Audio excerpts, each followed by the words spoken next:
कभी अस्पतालों में, कभी अपार्टमेंट में, कभी मिल या गोदाम में, कभी मंदिरों में, कभी मंच पर, कभी ट्रेन के डिब्बों में, कभी सिनेमा हॉल में। देश में आग लेती है हर रोज 62 लोगों की जान।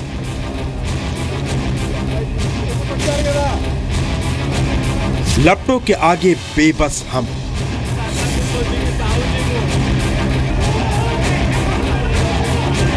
आग कब तक करेगी स्वाहा।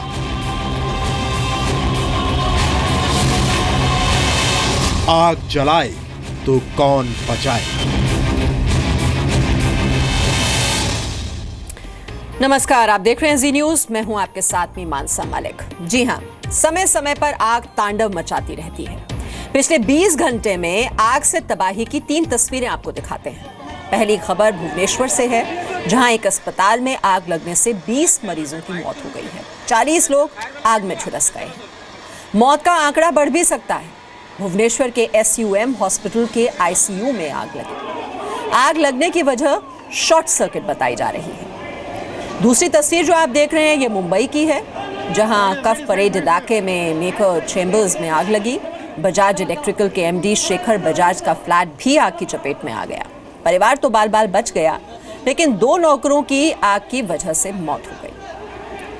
आग से तबाही की तीसरी तस्वीर दिल्ली से है, जहां एक फ्लोर मिल में आग से भारी नुकसान हुआ। आग बुझाने में 30 फायर फाइटर्स को कड़ी मशक्कत करनी पड़ी। आग से जान का कोई नुकसान नहीं हुआ है, लेकिन लाखों की संपत्ति जलकर खाक हो गई।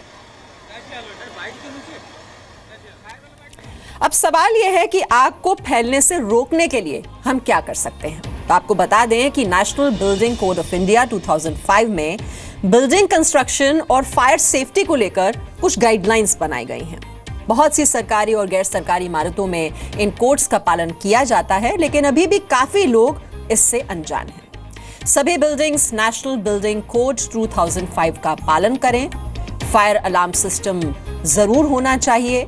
इमारतों में आग बुझाने के जरूरी उपकरण होने चाहिए। फायर एक्सटिंग्विशर्स जो होते हैं वो हर बिल्डिंग में होने चाहिए। इमारत में सीढ़ियों की चौड़ाई कम से कम 2 मीटर हो। हर फ्लोर पर फायर एग्जिट प्लान होना चाहिए और हर फ्लोर पर बाहर जाने के रास्ते की जानकारी साफ लिखी हो। इमारत से निकलने का रास्ता कम से कम दूरी पर होना चाहिए। ये पुख्ता करने के लिए कि इन गाइडलाइंस का उल्लंघन तो नहीं हो रहा, समय समय पर फायर सेफ्टी ऑडिट जरूरी है। इस ऑडिट से यह पता चल जाता है कि बिल्डिंग में आग से निपटने के इंतजाम काफी हैं या नहीं। तो कल रात भुवनेश्वर के अस्पताल में आग की खबर आई, तो आज सुबह सुबह मुंबई के मेकर टावर में आग ने 2 लोगों की जान ले ली। और ऐसा पहली बार नहीं हुआ है जब आग से जान का नुकसान हुआ।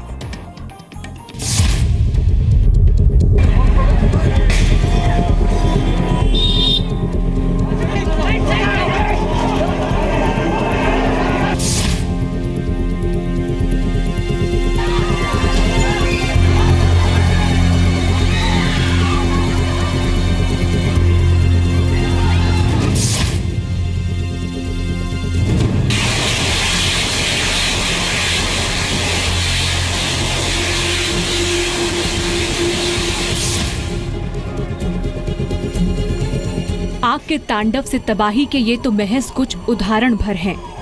लेकिन क्या आपने कभी सोचा है कि आग से हर रोज देश में कितनी जान जाती है? National crime records bureau data यानी NCRB के मुताबिक भारत में हर रोज औसतन 62 लोग आग की वजह से जान गंवाते हैं। ये आंकड़े पिछले 5 सालों के हैं। इन आंकड़ों पर गौर करें तो ये बात साफ हो जाती है कि आग इंसानों की जान लेने में किसी दूसरी वजह से कहीं ज्यादा खतरनाक है, या यूं कहें कि जानलेवा है ये आग। NCRB के पिछले 5 साल के आंकड़े बताते हैं कि 2010 से 2014 तक 1,13,961 लोगों ने आग से हुए हादसों में जान गंवाई। 2010 से लेकर 2014 तक इलेक्ट्रिक शॉर्ट सर्किट की वजह से 7,773 लोगों की जान गई। एनसीआरबी के मुताबिक गैस सिलेंडर के फटने, ट्रेन, बस, रिहायशी इमारतों और अस्पतालों में आग लगने की वजह से जान माल का बेहद ज्यादा नुकसान हुआ। भुवनेश्वर के SUM अस्पताल का हादसा रोंगटे खड़े कर देता है।